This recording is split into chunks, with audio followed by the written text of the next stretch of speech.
퀴즈도 풀고 대선 예측도 하며 정치로 신나게 노는 시간, 대선 예측 퀴즈쇼 돗자리. 오늘은 거두절미하고 바로 시민 논객분을 모셔보려고 합니다. 왜 오늘 오프닝 아니에요? 뭐 예능 트렌드는 원래 오프닝 좀 약간 길게 토크하고 약간 이런 저희 재미가 없었나 봐요. 약간 커트 다 이런가요? 킬당에서 자천. 에피타이저보다는 뭐 메인 디시가 중요하죠. 그리고 이분의 얘기를 듣기로는 오늘 시간이 너무 빠듯합니다. 아, 그렇군요. 네. 바로 모셔보겠습니다. 알파고 신하 씨님 모셔보겠습니다. 안녕하세요. 이 자리 오시게 돼서 정말 영광입니다. 반갑습니다. 네. 이 영상을 보고 계시는 구독자분들께 한 말씀 부탁드릴게요. 여러분 제발 나의 채널도 구독해 주세요. 대한 중동놈 알파고.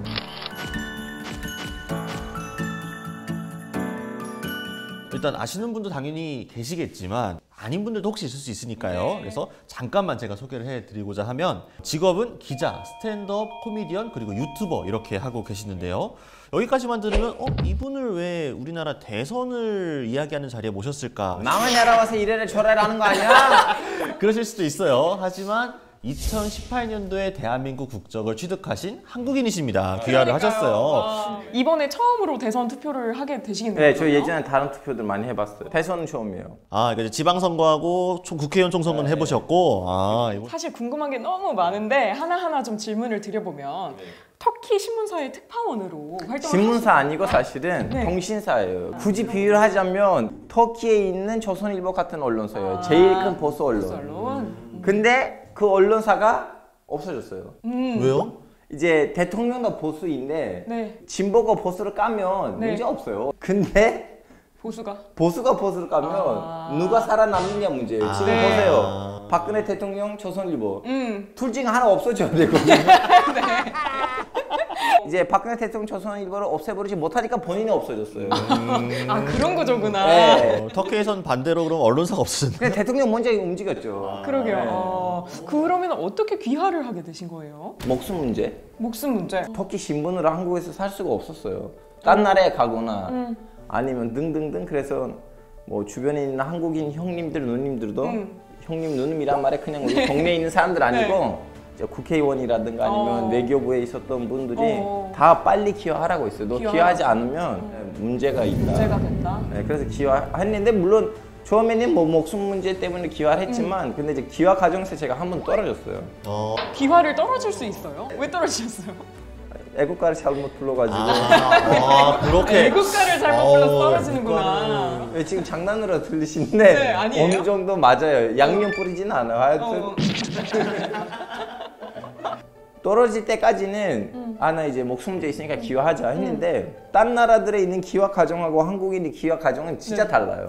어떻게 달라요? 딴 나라에서는 대충 이 나라에 대해서 어느 정도 아냐, 어느 정도 기본 지식이 있는 사람이라면 통과하는 건데 한국에서 기화를 하려면 어느 정도 감정이 한국 감정인지를 왠지 사람들 따진 것 같아요. 왜냐면 기화 시험에서 물어봤어요. 앞으로 일본 사람이 톡도덩이라고 톡던 일본 당을 주장하면 어떻게 하실 거냐. 그런 걸 물어보나요? 네. 그런 걸 물어본다고요? 그래서 일본인이 한국인이랑 기화했다. 진짜 찐 한국이냐. 우리보다 찐 한국이냐.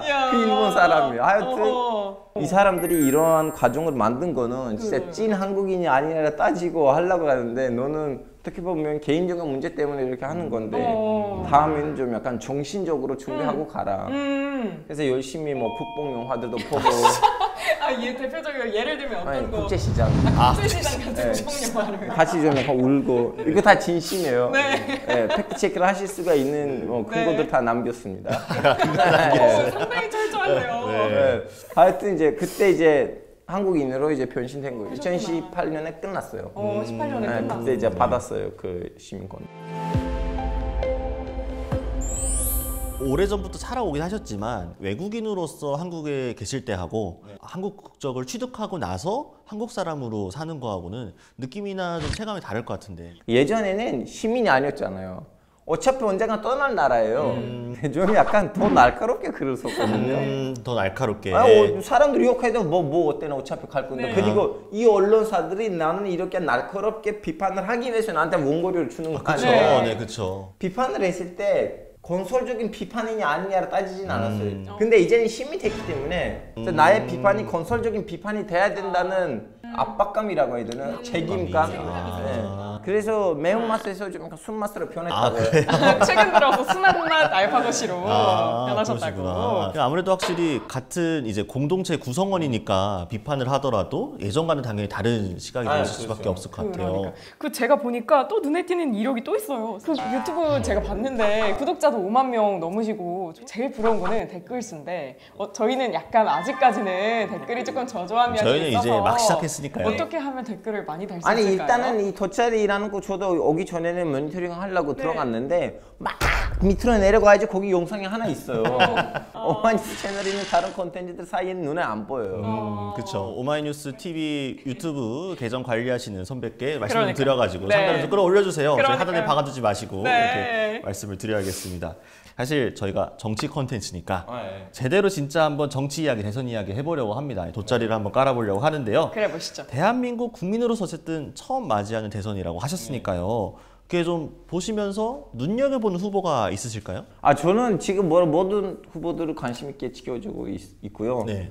누구인지는 말하고 싶지는 않지만 저한테 어떤 캠퍼스에서 연락이 왔어요. 아 캠프에서 네. 네. 그 공동 대변인까지. 대변인. 네, 거절을 할 수밖에 없었던 이유는 뭐냐면 기자이고 진실 찾기 여행을 하고 있어요. 이렇게 이제 나는 이 여행을 떠나는 과정에서 색질 하나가 묻혀버리면 다른 색깔이 있는 사람들이 나의 이 여행의 과정에서 동반하지 그쵸. 않을 것 그럴 수 같아서. 있죠. 네. 근데 또 만약에 수락을 하셨다고 하면 상당히 화제가 됐을 것 같아요. 사실 대한민국에서 소위 다문화라는 거에 정치로서 좀 많이 영역이 좁은 편이잖아요. 예전에 좁아요. 이자스민 네. 전 의원이 있긴 그러니까요. 했습니다만 네. 그럼에도 불구하고 그 눈여겨보시는 후보들이 지금 이제 뭐 말씀을 안 하셨지만 솔직히 얘기하자. 지금 무슨 뭐 미국에 있는 대선 분위기 아니잖아. 한국에 네. 있는 대선 분위기는 스타크래프트예요. 한 정당에서 어떤 후보가 나오냐에 따라 또 다른 정당이 분열될 수도 있는 그런 분위기예요. 인물들보다는 세력들 간에 지금 균형 전쟁이 일어나고 있어요. 그래서 저는 끝까지 기다리고 다음에는 재정적으로 나오는 인물들의 공약을 보고 결정할 생각이에요. 그러면은 혹시 마음에 드는 당은 있으세요? 그러면? 저 당도 마음에 드는 당 거예요. 한국에서는 당들이 무슨 이념이 있는 집단들이 아니고 그냥 네트워킹들, 동아리. 동아리 같다. 네, 한국은 분열된 나라이다 보니까 딴 나라들처럼 이렇게 이념 있는 정당들보다는 제 눈에 보이는 한국에 있는 정당들은 다 객진덕진으로 보여요. 물론 이 말을 하니까 너 지금 우리 민주당하고 우리 아니지? 그 국민의당은 똑같은 걸로 보이는 거야? 뭐 하실 수도 있는데 제 눈에 그렇게 보여요. 미안하지만. 그렇구나. 왜냐하면 유럽에 있는 이제 진보파하고 보수파의 모습을 보고 한국에 있는 진보파 보수파의 모습 봤을 때는 똑같은 그림 안 나와요. 그렇죠. 야, 지금 따져서 얘기합시다. 이자스민 의원이 어디서 나왔어요? 정의당이 있죠 지금은. 아니 맨 처음 어디서 나왔어요? 새누리당에서 나왔죠. 야, 이거는 유럽에서 있을 수 없는 일이에요. 이자스민 같은 사람들은 민주당이나 정의당에서는 맨 처음에 국회에 들어갔는데 한국에서는 우파 정당에서 나왔어요. 행동했을 때는 자기 이념처럼 움직이지 않을 때가 너무 많아요. 그렇죠. 네. 네, 그러다 보니까 저는 뭐 마음에 좋아하는 정당 그런 것도 없어요. 그냥 이때는 이 정당 찍어야지. 그리고 뭐 정치자분들도 궁금하시겠지만 그동안 저는 투표한 적이 많아요. 상황에 따라 웬만큼 정당을 제가 읽어서 공약을 봐서 공약으로 뽑으신 거예요? 그러니까 기본적으로 공보물이나 이 선거 그 벽보다 이런 자료들을 통해서 나오는 공식적인 이제 정책들 아니면 인물이 하는 얘기 이야기들 그런 것들을 보고 교차 투표를 많이 하셨다라는 말씀이신 거죠. 네. 어쨌든 그럼 본선이 이제 치러지게 됐을 때 나는 내가 투표를 할 때 이게 가장 중요한 기준이다. 이게 가장 중요한 잣대다. 이런 게 있을까요? 이 사람 대통령 되면 안 된다고 생각하는 몇 명이 있어요. 양쪽에서도. 양쪽에 다 있다. 말씀해 주실 수 이거는 말하면 안 되는데. 그러면 안 돼요? 왜냐하면 정치라는 거는 물론 다 개인적인 욕망이 있긴 있어요. 근데 그 개인적인 욕망이 너무 지나치면 터키에 있는 상황이 돼버려요. 처음에는 제가 지지했던 대통령이었거든요. 에르도안 대통령. 결론적으로 저는 이제 이념적으로도 맞고 그리고 그분도 나름 이제 제 쿠르드족인데 정권 초기에는 쿠르드족 상대로 어마어마한 개혁적인 행동들을 했어요. 근데 그 사람이 그때는 터키에 병화가 왔었으면 좋겠다는 생각 아니고 그냥 쿠르드 사람들의 투표를 끌어당기려고 했던 꼼수였죠. 근데 저는 그런 좀 약간 나쁜 드라마가 있기 때문에 물론 누가 대선을 나온다면 어느 정도 개인 욕망이 있겠지. 근데 그 개인 욕망하고 하면 안 된다는 빨간 라인들도 동시에 좀 약간 두껍지 않은 사람이라면 이 나라를 망가뜨릴 수도 있다는.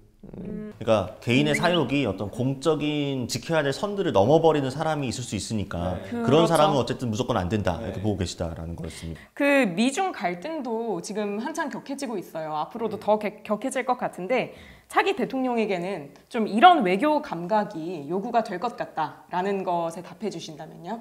이제 너무 좋은 질문인데 네. 이 미중 갈등은요 사실은 웬만한큼 주변 나라들이 다 겪고 있어요. 일단 파키스탄도 지금 우리보다 더 심각하게 네. 겪고 있거든요. 왜냐하면 군사적으로는 진미 진용인데 또 무역적으로는 진중인데 그래서 우리는 사실은 이렇게 미중 갈등 속에 있는 나라들을 좀 보고 또 우리는 학구파 민족이 아니니까 네. 거기서 그러니까 분석을 하고 우리만의 독특한 길을 만들어야 된다고 생각해요. 분석을 통해서 우리만의 독자적인 좀 어떤 그래서 대놓고 미국이나 싸울 필요도 없고 네. 그렇다고 해서 뭐 무역 때문에도 중국한테 갖다 붙일 필요도 없고 우리만의 또 현명한 길이 좀 있지 않을까? 조명적인 길이 있지 않을까 싶어요. 좀 실용적인 외교 노선을 추구하는 대통령이 나왔으면 좋겠다 이런 광해군의 말씀이시면 중립 외교? 갑자기 그렇게 가나요? 갑자기 문현대 광해군의 떠오르게 중립외교. 되네요. 네, 알겠습니다. 사실 그 워낙 다양한 배경을 갖고 계시고 또 그만큼 알고 계신 것도 많아가지고 약간 두서없이 이것저것 여쭤봐서 네. 되게 많은 얘기를 네, 들었어요. 그러니까요. 그럼 이제 마무리할 시간인가요? 그럼요. 이제 보내드리면 되나요? 아닙니다.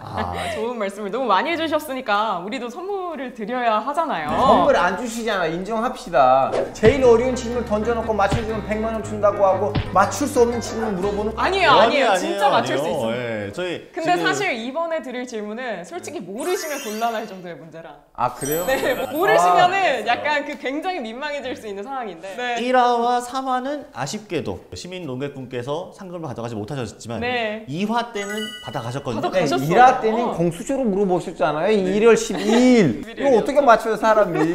그래서 이제 2화에 이어 4화 짝수하니까 네. 이번에는 왠지 될 것 같은 왠지 그런 길을 느낌이, 바라요. 네, 그렇습니다. 돗자리? 따라주세요. 네, 이게 문제를 내보면 미국의 아프간 철수로 아프가니스탄의 정세가 극도로 불안해졌죠. 우리나라는 아프가니스탄 특별 기여자와 가족 390명을 그 한국으로 구출을 했어요.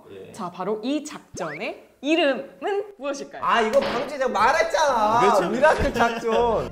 하여튼 미라클 작전. 미라클 작전이 철저하게 여야 합의로. 아 진짜 난 날짜를 물어보실 줄 알고 잠깐만 파워 일자를 지금 생각하고 계셨구나. 네. 아, 이제 그거를 냈으면 좋았을 텐데요. 맞아 지금 날짜를 파워 언제 이거 한번 확인해서 24일에서 27일까지 봐봐 막 날짜를 맞췄어. 날짜로 해도 맞췄네. 맞추셨겠네요. 그럼 이렇게 하자. 날짜를 물어보세요. 그냥 날짜를 맞춰줄게. 아, 저희 방송에 주작은 없습니다.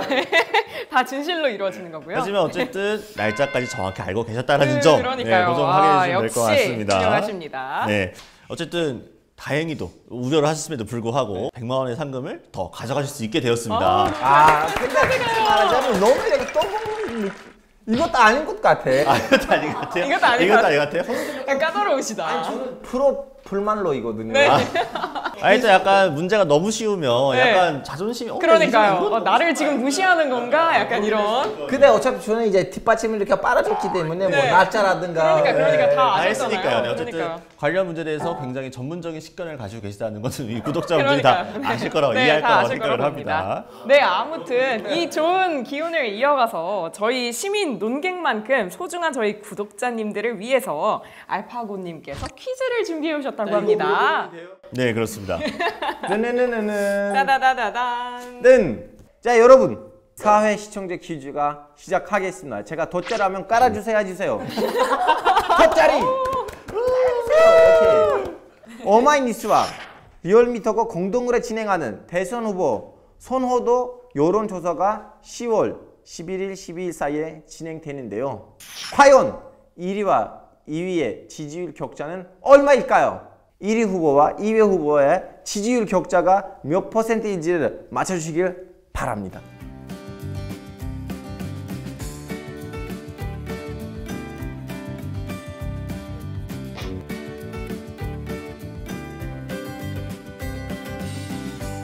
어떻게 이렇게 정신없이 시간이 흘러갔는데 이제 좀 마무리할 시간이 자, 됐습니다. 마무리는 내한 중독놈 알파 구독해 주시고요. 일주일에 3번 월요일, 목요일, 토요일 밤 10시에는 저는 라방합니다, 여러분. 저희 방송 프로그램도 많은 홍보 해주시면 아, 예. 감사하겠습니다. 월요일 밤 라방다 말씀드릴게요. 오늘 이 시간도 함께 해주셔서 정말 감사하고요. 다음 주도 여러분들의 정치 놀이터 돗자리를 깔러 오겠습니다. 감사합니다. 감사합니다. 안녕히 계세요.